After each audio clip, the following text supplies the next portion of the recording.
ओम शांति। आज 10 दिसंबर 2023। आज बाबा की अव्यक्त मुरली है जो कि 23/2/1997 में बाबा ने सुनाई थी। इस मुरली का शीर्षक है साथी को साथ रखो। भगवान हमारा साथी है तो परमात्मा को साथ रख साक्षी और खुशनुमा तख्त नशीन रहो। इस मुरली के कुछ मुख्य पॉइंट्स देखेंगे। आज विश्व कल्याणकारी परमात्मा शिव बाबा विश्व के चारों तरफ के बच्चों को देखकर बहुत खुश हो रहे हैं।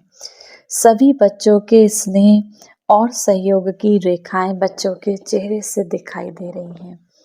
हर एक के दिल से मेरा बाबा ये गीत बाबा सुन रहे हैं। सबके दिल से क्या निकल रहा है? मेरा बाबा। अब बाबा भी रिस्पॉन्ड में क्या कहते हैं, बाबा क्या रिप्लाई देते हैं जब हम सब बच्चे बाबा से कहते हैं मेरा बाबा, तो बाबा क्या कहता है? ओ मेरे अति प्रिय अति स्नेही लाडले बच्चे, ओ मेरे अति प्रिय अति स्नेही लाडले बच्चे।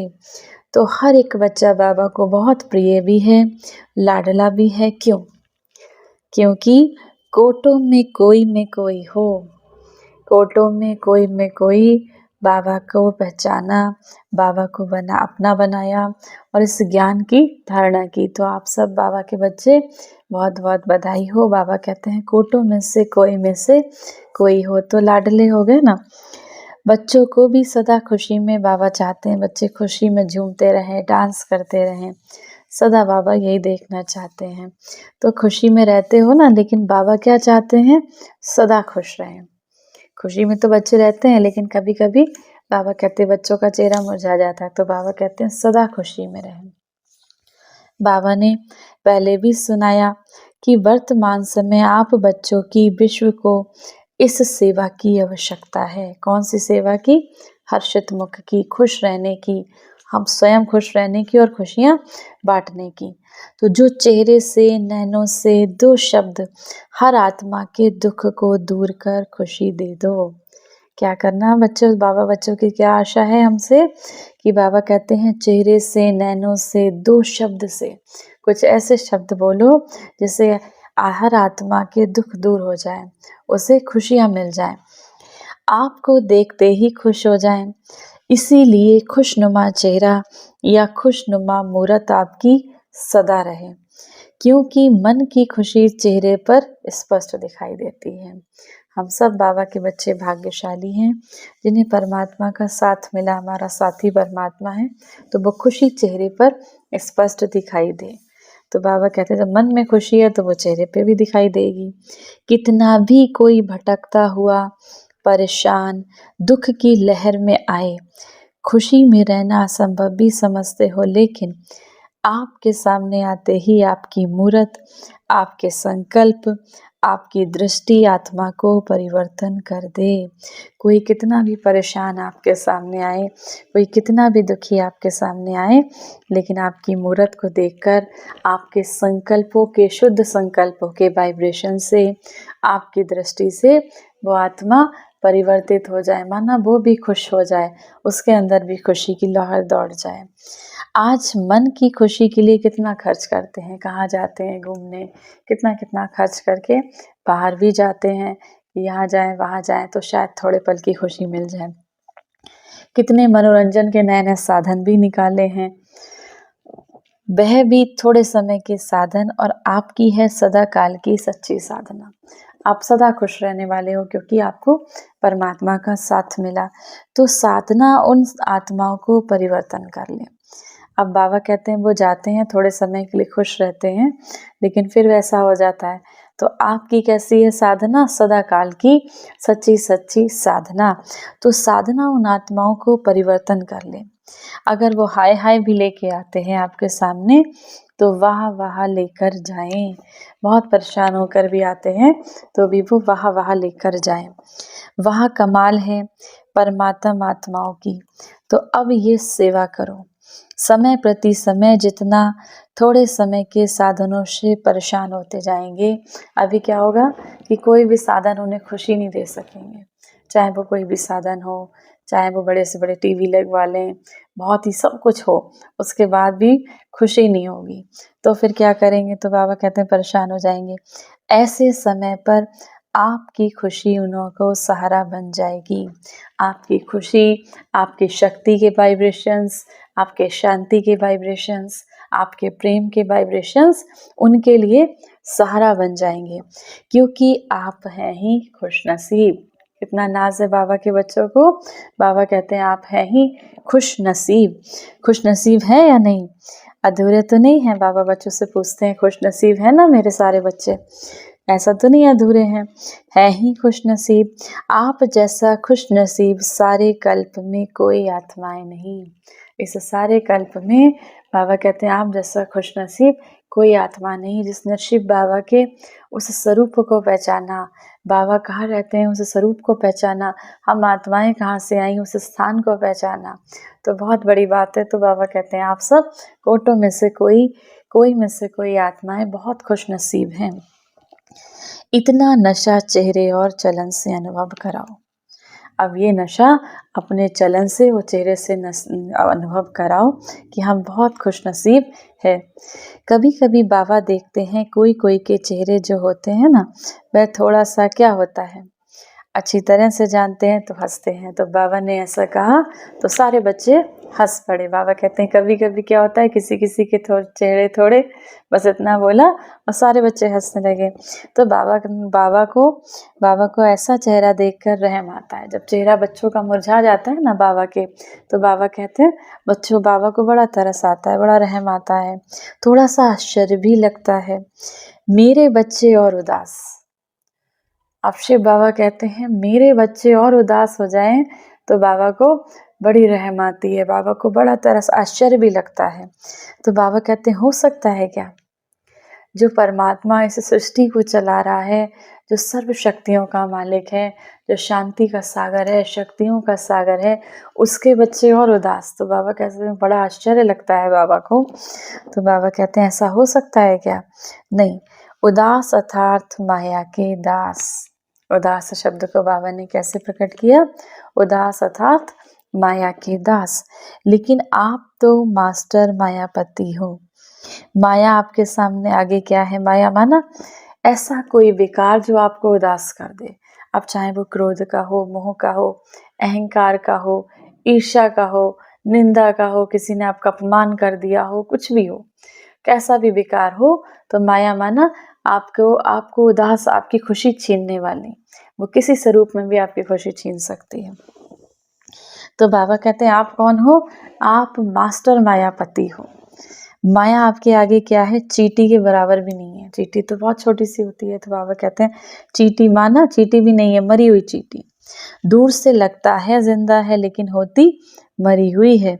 सिर्फ दूर से परखने की शक्ति चाहिए। परखने की शक्ति कैसे चाहिए?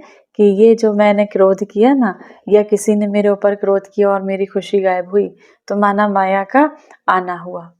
अगर किसी के क्रोध करने से मेरी खुशी गायब हुई तो जैसे माया का आना हुआ। तो बाबा कहते हैं दूर से परख लो, उसने आप पे क्रोध किया, आप एक्सेप्ट नहीं करो। तो बाबा के परखने की शक्ति चाहिए। जैसे बाबा की नॉलेज को विस्तार से जानते हो, इस ज्ञान को बहुत अच्छी तरह से जानते हो, ऐसे ही माया के बहुरूप, क्योंकि माया क्या चाहती है? माया चाहती है बाबा के बच्चों की खुशी गायब हो जाए, और हमें क्या करना है? खुशी गायब नहीं करनी। तो माया कई रूप से आती है, बहुरूपी है। बाबा कहते हैं बहुरूपी पहचान रखो उसकी, नॉलेज अच्छी तरह से, ज्ञान बाबा का अच्छी तरह से धारण कर लो। वह सिर्फ डराती है, जैसे छोटे बच्चे होते हैं ना, तो उनको माँ बाप निर्भय बनाने के लिए डराते हैं, कई बार डराते हैं उनको, कुछ करेंगे नहीं लेकिन जानबूझ के डराने के लिए कहते हैं, करते हैं। ऐसे माया भी अपना बनाने के लिए बहुत रूप धारण करती है, और जब बहुरूप धारण करती है तो आप भी बहुरूपी बन उसको परख लो। माया आपके सामने आती है किसी स्वरूप में, कोई आपका अपमान कर दे तो खुशी गायब, किसी ने निंदा कर दी तो खुशी गायब। तो बाबा कहते हैं अब आप उसके स्वरूप को पहचान लो, बहुरूपी बनकर उसको परख लो और दूर से उसको विदाई दे दो। अपनी खेल देखने की साक्षीपन की सीट पर सदा स्थित रहो। खेल देखने की, जैसे माना कि माया अपना खेल दिखा रही है, जैसे खेल होता है ना, तो बाबा कहते खेल दिखा रही है माया अपना। वो आती है आपकी खुशी गायब करने, आपको बाबा से दूर करने के लिए, बाबा के ज्ञान से दूर करने के लिए। तो बाबा कहते हैं आप साक्षीपन की सीट पर सदा स्थित रहो। चाहे कोई अपमान करने वाला हो, आपको परेशान कर अपने साक्षीपन की शान से नीचे उतारने वाला हो, हमें डिटैच होके देख रहे हैं कि जो हो रहा है वो बहुत अच्छा हो रहा है, क्योंकि हमारा साथी कौन है? भगवान है। तो भगवान के जब से बने तो हमारे जीवन में जो कुछ भी हो रहा है वो बहुत अच्छा हो रहा है, माना साक्षीपन की सीट पर स्थित रहना। बाबा साथ है तो हमारे साथ कुछ गलत हो ही नहीं सकता, इसी को साक्षीपन की स्टेज कहते हैं। तो बाबा के साक्षीपन की शान से उतारने वाला हो, लेकिन आप साक्षीपन की सीट से नीचे नहीं आओ। आपको पक्का विश्वास हो कि ड्रामा हम सब बाबा के बच्चों के लिए, इस सृष्टि रंगमंच एक ड्रामा है और ये हमारे लिए कल्याणकारी है। तो नीचे आ जाते हो तो कभी खुशी गम हो जाती है। अब बाबा कहते हैं जब आप साक्षीपन की स्टेज के नीचे नहीं आओ, अगर आप नीचे आ जाते हो तो आपकी खुशी गायब हो जाती है। तो बाबा ने दो शब्द सुनाए, साथी और साक्षी। जब बाबा साथ है तो साक्षीपन की सीट सदा मजबूत रहती है। कहते सभी हो बाबा साथ है, लेकिन माया का प्रभाव पड़ जाता है। कहते भी रहते हो बाबा साथ है, लेकिन साथ को ऐसे समय पर यूज नहीं करते, किनारा कर देते हो। कोई परिस्थिति आती है तो भूल जाते हो कि हमारा साथ कौन है? परमात्मा है, स्वयं निराकार शिव बाबा हमारे साथ है। जैसे कोई साथ होता है और कोई काम पड़ जाता है या कोई बात होती है तो ख्याल ही नहीं रहता कि हमारे साथ कोई है, तो बातों में पड़ जाते हैं, ऐसे बाबा को भी भूल जाते हैं। ऐसे साथ ये मानते भी हो, अनुभव भी करते हो। तो सदा ध्यान रखो कि बाबा हमारे साथ है। हमारा साथी कौन? स्वयं परमात्मा। अब एक ही पुरुषार्थ करो, साक्षी और खुशनुमा तख्त नशीन रहना है। ये तख्त कभी नहीं छोड़ना। कौन सा? साक्षी बन का और खुशनुमा तख्त नशीन। एक तो खुश रहने का, दूसरा साक्षी रहने का। साक्षी माना ड्रामा, एक शब्द याद रखना, साक्षी में ड्रामा हमारे लिए सदा कल्याणकारी है। तो इस तख्त को नहीं छोड़ना। साक्षीपन के तख्त नशीन आत्मा कभी भी कोई समस्या में परेशान नहीं हो सकती। जो साक्षीपन में तख्त नशीन आत्माएं हैं, बाबा के जो बच्चे हैं, वो कभी भी किसी समस्या में परेशान नहीं हो सकते। समस्या आपके लिए सर नहीं उठा सकेगी, बल्कि नीचे दबी रहेगी। तो सर नहीं उठा सकती, वो नीचे दबी रहेगी, क्योंकि आप साक्षीपन की सीट पर सेट हो। अब समय जैसे जैसे आगे बढ़ता जाता है, बाबा कहते हैं अलबेले अब किसी बात में भी नहीं बनना, चारों ही सब्जेक्ट में अलर्ट। ज्ञान, योग, सेवा, धारणा। ज्ञान भी हमको हासिल करना है, ज्ञान को भी सेवा, ज्ञान योग भी बाबा से योग लगाना है। ज्ञान, योग, धारणा। ज्ञान सुन तो लिया लेकिन उसको धारण नहीं किया जीवन में, तो धारणा भी और सेवा का सब्जेक्ट भी बहुत बड़ा है। तो बाबा कहते हैं चारों ही सब्जेक्ट में अलर्ट। अभी भी कुछ हो जाए तो अलर्ट। अब उस समय नहीं कहना बाबा अभी आओ, अभी साथ निभाओ, अभी थोड़ी शक्ति दे दो, उस समय नहीं देंगे। कोई बहुत विकट परिस्थितियां आएंगी, विनाश के समय, अंत के समय बाबा कहते हैं बाबा ऐसा कोई साथ नहीं देंगे। अभी बाबा से जितनी शक्ति चाहिए उतनी शक्ति अंत समय के लिए जमा करके रखो। सबको खुली छुट्टी है, खुले भंडारे हैं, जितनी शक्ति उस शक्तियों के सागर से चाहिए वो ले लो। पेपर के समय कोई पेपर आया, कठिन परिस्थिति आई, तो बाबा कहते हैं प्रिंसिपल मदद नहीं करता, तो हमें पहले से ही शक्तियाँ अपने अंदर समा के रखनी है। अब बच्चे क्या करते हैं, कभी कभी अपने ऊपर सेवा का थोड़ा सा बोझ उठा लेते हैं, तो बाबा कहते हैं बोझ नहीं उठाओ, बोझ बाबा को दे दो।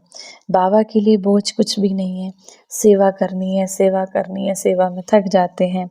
तो बाबा कहते हैं जब बोझ उठा लेते हैं तो सेवा बहुत अच्छी करते हो, सेवा के समय नहीं थकते हो, उस समय बहुत अच्छे चेहरे का फोटो निकालने वाला होता है, लेकिन कोई कोई सेवा के बाद थोड़ा सा थकावट दिखती है। तो बाबा कहते हैं बोझ नहीं उठाओ। बोझ उठाना अच्छा लगता है क्या? कब बोझ होता है? जब बाबा को साथ नहीं रखते। मैंने किया, किसी को ज्ञान सुनाया या कोई भी सेवा की, किसी एग्जीबिशन में गए कि बाबा का ज्ञान सुनाया, कुछ भी किया, तो बाबा कहते हैं तब क्या होता है, ये भूल जाते हो कि बाबा साथ नहीं है, साथ है हमारे। मैंने किया, मैं करती हूँ, मैं करता हूँ, ये बोझ हो जाता है। अब बाबा साथ है, बाबा का कार्य है, शिव बाबा हमसे करा रहा है, तो आपको बोझ नहीं होगा। क्या ध्यान रखना है, बाबा का कार्य है, बाबा हमारे साथ है, और कराने वाला कौन, शिव बाबा है, तो वो अपना कार्य करा लेगा, तो किसी भी बात में बोझ नहीं उत्पन्न होगा। अच्छा, बाबा लास्ट में बच्चों को ड्रिल करा रहे हैं। बाबा कहते हैं 1 मिनट के लिए सभी अशरीरी होकर अपने को आत्मा समझकर बैठे, 1 सेकंड में फुल स्टॉप लगाओ, अशरीरी स्थिति में स्थित हो जाओ। सारा दिन बार बार ये अभ्यास करना है। चारों ओर की सर्व माया जीत, प्रकृति जीत, साक्षीपन के तख्त नशीन, साथी के साथ का सदा अनुभव करने वाले, सदा दृढ़ता से सफलता को गले का हार बनाने वाले, सदा बाबा समान लाइट रहने वाले, सदा अपने माइट द्वारा विश्व को दुख शांति की कमजोरी से छुड़ाने वाले, ऐसे मास्टर सुख के सागर, खुशी के सागर, प्रेम के सागर, ज्ञान के सागर, शिव बाबा समान बच्चों को याद, प्यार और नमस्ते। वरदान है आज की मुरली से, परखने व निर्णय करने की शक्ति द्वारा सेवा में सफलता प्राप्त करने वाले सफलता मूर्त भव। जो परखने की शक्ति द्वारा बाबा को, अपने आप को, समय को, ब्राह्मण परिवार को और अपने श्रेष्ठ कर्तव्य को पहचान कर फिर निर्णय करते हैं कि क्या बनना है और क्या करना है, वही सेवा करते, कर्म व संबंध संपर्क में आते सदा सफलता प्राप्त करते हैं। मनसा वाचा कर्मणा हर प्रकार की सेवा में सफलता मूर्त बनने का आधार है परखने और निर्णय करने की शक्ति। मन से, वाणी से, कर्म से हर प्रकार की सेवा में सफल होने का क्या आधार है, परखने की शक्ति और निर्णय करने की शक्ति। स्लोगन है आज की मुरली से, ज्ञान योग की लाइट माइट से संपन्न बनो तो किसी भी परिस्थिति को सेकंड में पार कर लेंगे। ज्ञान योग की लाइट माइट से संपन्न बनो तो किसी भी परिस्थिति को सेकंड में पार कर लेंगे। अच्छा, ओम शांति। ओम शांति।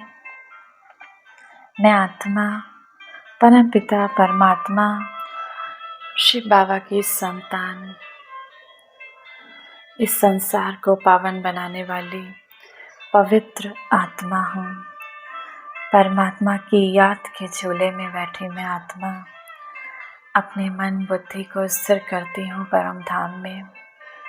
शिव बाबा से 7 गुणों की किरणें निकलकर मुझ आत्मा में समा रही हैं। मैं आत्मा खुशबूदार फूल बनकर चारों दिशाओं में, इस पूरे संसार में इन 7 गुणों की किरणों को बिखेर रही हूँ। हर आत्मा निर्विकारी बनती जा रही है, पावन बनती जा रही है, पवित्रता से भरपूर होती जा रही है, सुखी होती जा रही है, दिव्य शक्तियों से संपन्न होती जा रही है।